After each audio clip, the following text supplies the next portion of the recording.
Peace, family. Kaliq's back on the Kaliq experience for cheat code number 19. Yeah, and I had like a spark of inspiration when I was thinking of this next video from the last video talking about digitizing and sharing kind of what our team is going. Just a little bit. I'm gonna extract a little bit so that y'all can know because we're still building. But this video is called Welcome to the New Age. And this one's gonna be a fun topic. I'm gonna dive a little bit deeper. Okay?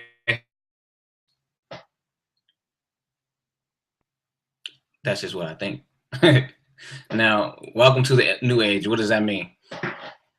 Now, the old age, and we're talking about specifically what I was piggybacking on earlier, is taking spiritual energy and organizing it in such a way where it be, for instance, when I say spiritual energy and organizing, what I specifically mean by that, it could be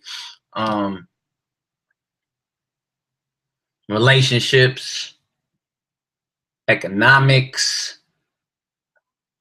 sex, any mental faculty that has been put into a piece of pie on your whole pie chart that is a faculty of your consciousness that you can order and organize so that you can enlist into and grab from it in an ordered fashion, so that's easier and more efficient for yourself. Okay, now we utilize these systems in metaphysics called like astrology, cartomancy, which is the cards that what I use, numerology, things like that, right? Chakras, systems, religion. Now, what I'm saying, welcome to the new age. The previous age, we were in the age of Pisces, and Pisces is known as the house of secrets, the house of religion, the house of self-undoing, drug addiction, the house of the subconscious mind. And that's for me, for my keywords. Those are just a little bit of keywords. There's many other keywords that anybody can come up with. They call it the Piscean age, the age of the fish. And most interesting to note that most people in the metaphysical community are going to understand that the age of the fish in Christianity, when you look at the back of someone's car and you see it on their license plate or that little fish symbol, that was the age of Pisces and the age of fish. Jesus Christ fed all the multitudes of people with fish and some bread. Interesting to note that fish is Pisces and bread, the opposite, 180 degrees away, is Virgo.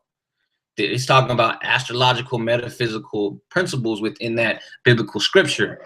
It was a metaphor, an analogy. It was just a parable sharing a astrological phenomena that this sun character, Jesus Christ, who was the Son of God, the sun, the chariots of the sun moving around the astrological wheel at that specific time, was in the age of Pisces, and it lasted for a little over 2,000 years. Now we're in the age, and it's very debatable exactly how many amount of years, where specifically is it. We can leave that to the high adept cosmological communities who like dealing with that scientific information. That's not what I'm here to do right now. What I'm here to basically say is we're in the new age, and the sun has progressed into, or ingressed, or whatever, into Aquarius. And now these terms I'm using, Pisces and Aquarius, are Greek terms. I'm not here to debate about whether right or wrong. It's just to utilize to say, hey, we're in this faculty of consciousness right now for this certain amount of thousands of years. Now, the age of Aquarius is the age of rebellion, the age of revolution, the age of homosexuality, the age of reverse psychology, age of technology, the age of social aspirations, the age of everything just flipping around to the other side. It's the opposite. So every Aquarius would know that these terms resonate with them because this is something that how they feel about themselves. And now the sun is shining in their face saying, hey, check it out. Everything that you were told you were so eccentric or strange or a weirdo before in life, now the whole world's going to be like that. So it's okay now, Aquarius, So this is the new age. When I'm saying welcome to the new age, remember the previous age with Christianity and churches did not teach you the secret. They didn't teach you the secret. They told it in parables, and they told a story. Interesting to note that Pisces represents reading books and book stories and parables and journalism, and writing. So now we're looking at that, and you're sitting back and people telling stories. That's what pastors and preachers were doing. They were telling a story of how to organize spiritual energy with certain specific scriptures. Now that worked for a certain amount of time for people for those thousands of years, and people believed in Jesus Christ, or believed in Allah, or believed in whatever specific entity that the sun was governing at that specific time, and to put a name to it. Now, what's great about that is these people were doing what they were doing. It wasn't even really a bad thing, because the secret was meant to be a secret, because the Pisces and the 12th house, which it represents in astrology, and know these are terms if you don't understand, we'll get into it deeper, but you know, Google it if not, and if anything, because that's the great thing about Google, right? You want to know some information.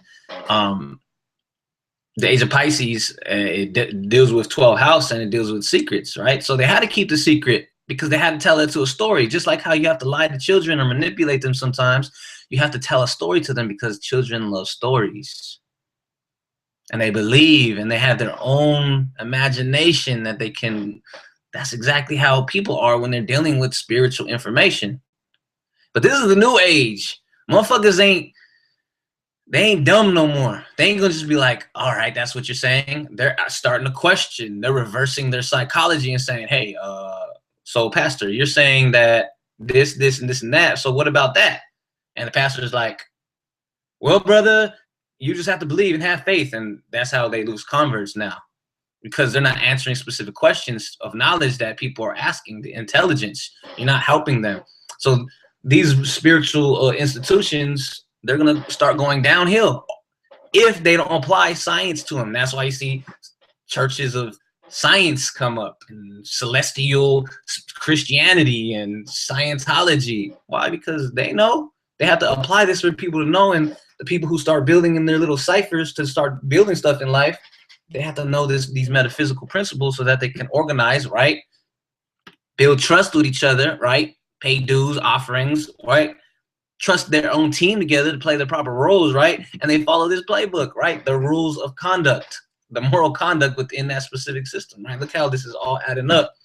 So now, this is the new age. Now, the game that I'm playing with these cards, it's so great because we've always been shuffling the cards, playing cartomancy and tarot, and there'll be different diviners out there, which they utilize divination systems like tarot cards, right?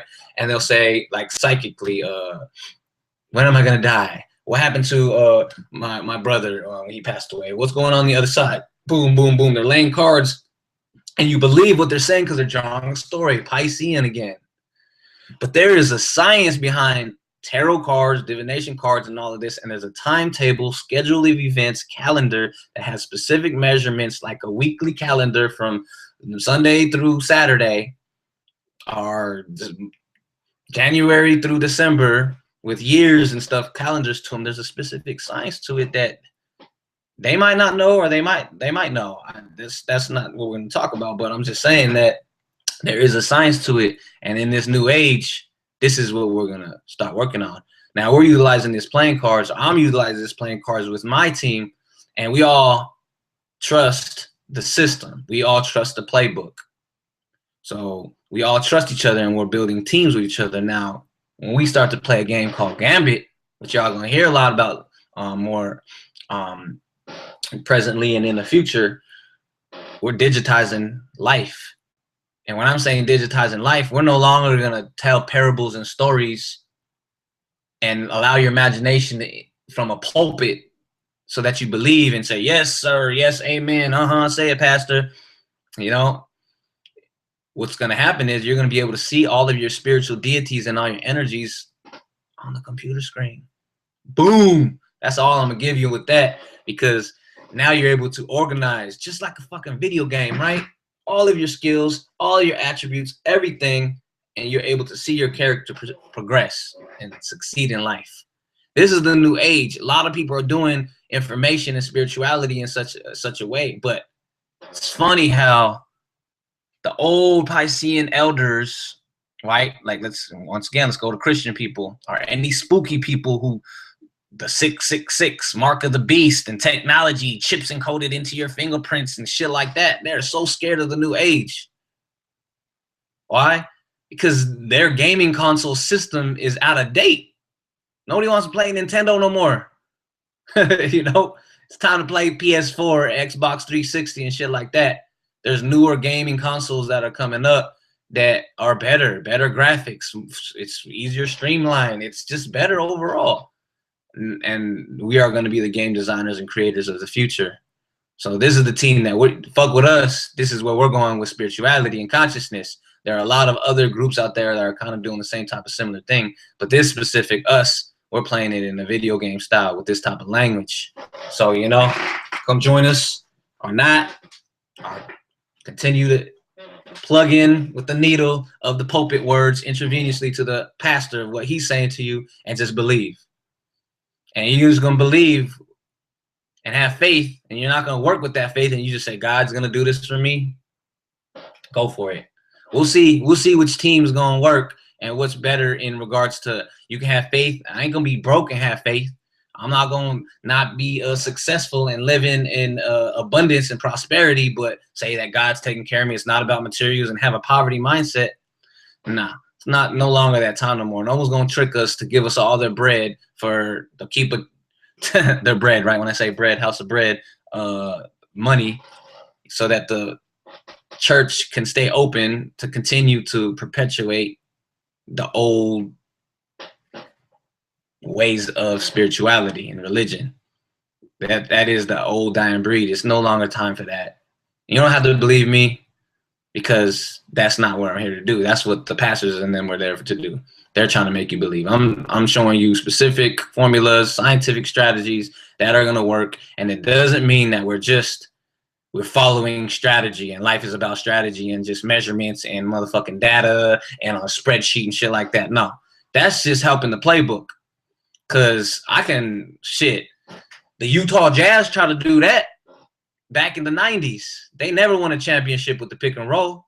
Jerry Sloan was supposed to be one of the greatest coaches ever in history, but he couldn't win with Karl Malone and Stockton. Why? Because that strategy, they only had players that fit roles, that follow strategies and specific things, and they didn't have no players that were athletic, had agility, who know how to bend like Neo in the Matrix. This is why every time they faced an airbender like Michael Jordan, they lost. That specific system that Phil Jackson had, he was the Zen master, and he made it win for them. And that strategy worked. They had a playbook, but they also had these great players that said, who's on the chalkboard, but I'm also going to let my own spontaneity come through and throw my ad lib in there. So, you know, don't think we're just all science. Science and spirituality are one and the same thing, as above, so below. And the great alchemists of the past and the great alchemists of the present that are laying out the future will always know this. You can't have one without the other. One without the other is death of either or other side. Spirituality can be good or it could be bad. It can be a lot of things. Spirituality is just the shit that's operating me, moving my lips, talking. That's moving the river. That's moving the wind. That's making electricity flow. The action is the spirituality of making it happen. One without the other. The water is nothing without the current. You know? So that's just something that I wanted to share with y'all in regards to welcome to the new age, because this is the new age, and hopefully I share something valuable with y'all today. Once again, cheat code number 19. Welcome to the new age on the Kaliq experience. And I'll see you on the flip side. Do not get dizzy and get lost in the shuffle where you can't find yourself no more. Remember, the shuffle is inevitable. You cannot escape the shuffle. No matter what you believe in, that's like you saying, I don't believe in the sun is going to rise. The sun's going to rise, it's going to hit your skin. You can believe it or not, but it's just a fact and it's going to happen. So that's it. All right, people. Peace.